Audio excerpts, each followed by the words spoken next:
Larry was also going to ask his teammates, his players, to reflect on the riches and the glory of what is so special about this game, because Michael Jordan, he only needs 40 points to tie Kareem Abdul-Jabbar as the greatest scorer in the history of the NBA All-Star Game. But Michael's under so much pressure because of being sick and the turmoil of Chicago's management situation. There's also so much hype about Kobe Bryant and the speculation about the future of the game.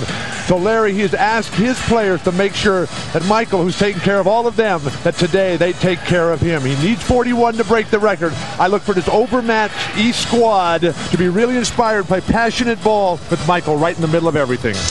It would have to be quite an outburst, because obviously you don't play regular season minutes, at least not usually, in an All-Star game.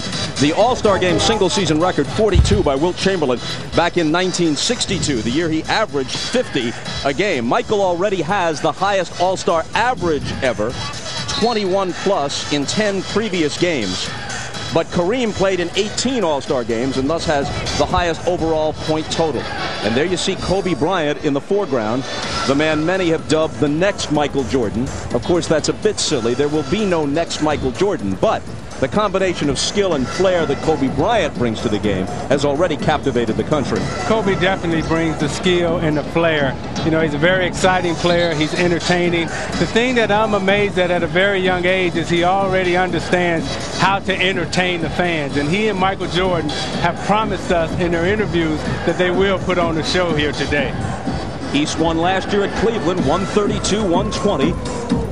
Glenn Rice of the Hornets, with 26 points in the game and a record 20 in one period, was the MVP.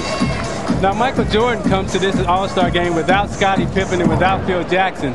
So it's going to be interesting to see if he can get into his rhythm, because Anthony Hardaway is not known for passing, but more so for scoring. Here is Michael. The head fake on Garnett.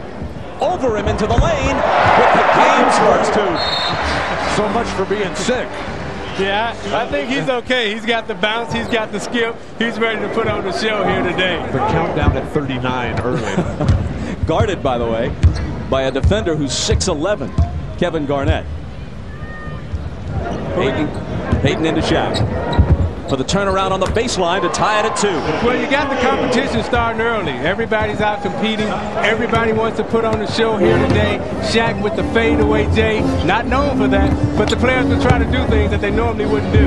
Hill rolls it home. He's averaging better than 21 a game. Always a threat to put up a triple-double for the Pistons. Nobody has missed yet, Bob. I think that's a lot to do with the fact that so many great players are here. There's the first miss of the day. Kobe Bryant, the pass by Shaq. But intercepted by Kemp, who's confronted by O'Neal. The ball out of bounds to the east. When Michael Jordan curls around off this down screen, he freezes his switched-off defender. And he gets right in the lane. There's no way Kevin Garnett has the lateral mobility to stay with Michael Jordan. Payton on Hardaway. Mutombo with the screen, and Penny with the bucket. Everybody's on their A game tonight. Now let's see now if they can increase the tempo. What normally happens in All-Star games is that there's a lot of one-on-one. Larry Bird has a stress passing, what we used to do in the 80s. Let's see if they play together as a team and try to increase the competitive level that's happening out there. Payton with the spin. Bryant, Kobe's first All-Star hoop. It's amazing, Bob, when you watch Kobe Bryant practice and work on his game. That ball goes right through the middle of the hoop. There's no luck to those shots. He does have trouble finishing off the dribble, though. Hill on the drive for his second basket. The East leads it 8-4. Here's Garnett and the Kid, as they call him, in Minnesota. Everybody is waiting to see what Gary Payton and Nick Van Exel has planned when they get into the game. They say they're going to do something special for us, and I want to see what type of tricks Gary Payton got up his sleeve. Kemp's turnaround spins out. Payton with the rebound. Shaq into the lane, over Mutombo, the ball knocked away and out of bounds. As you know as well as anyone, Isaiah, even more so than in a regular game, a point guard in an All-Star game holds the fortunes of his teammates in his hands, and how the Paytons and the Hardaways and the Van Exels and the others decide to distribute the ball determines the outcome and the MVP. Oh, you better believe that those guys were treated well this weekend. Everybody probably took him out to dinner, was buying him gifts and everything because they wanted the ball. They're begging. Malone missed, but at the other end comes back for the steal. Garnett had to go up and wasn't in position to handle the pass from Payton.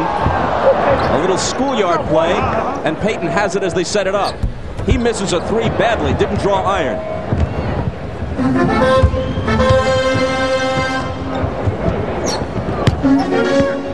Hill backing away from Garnett. Bring it back to Jordan. Hardaway. And Penny, who's played only 17 games this year, missed almost 2 months with a knee injury, but voted as a starter by the fans, hits again. Shaq muscling it up over Mutombo. Mutombo doing a very good job of forcing Shaq to the fadeaway. Shaq intent always on getting to that basket. The thing that I'm impressed about is both teams seem to be playing together. There's a lot of passing, there's a lot of movement, they're cutting on offense, and the teams seem to be running their lanes wide also on the fast break. And the game's first whistle from Bob Delaney, working the game with Hugh Hollins and Bernie Fryer. A Laker connection here. Kobe Bryant along that baseline off the back screen by Shaquille O'Neal. That terrific ability to hit that spot-up shot, and then Shaq when he is that deep. Pretty nice defense by Dikembe Mutombo, but that fadeaway jumper's going down. Now, Shaq is from this Newark area. He was over in Newark yesterday visiting all his family over there. He's got an uncle, Stanley Harrison, who's the brother of his father, and very, very sick in the hospital. It's a sad story. Shaq did not able to appreciate and enjoy all the festivities because of the sickness of his uncle there in the hospital. 1 of 2 for Shaq at the line. Jordan from the head of the key, and Malone has the rebound. Pegging it ahead for Bryant. Picked up by Garnett. Back to Kobe. See that? And Hill comes away. See, this is the game where you want to have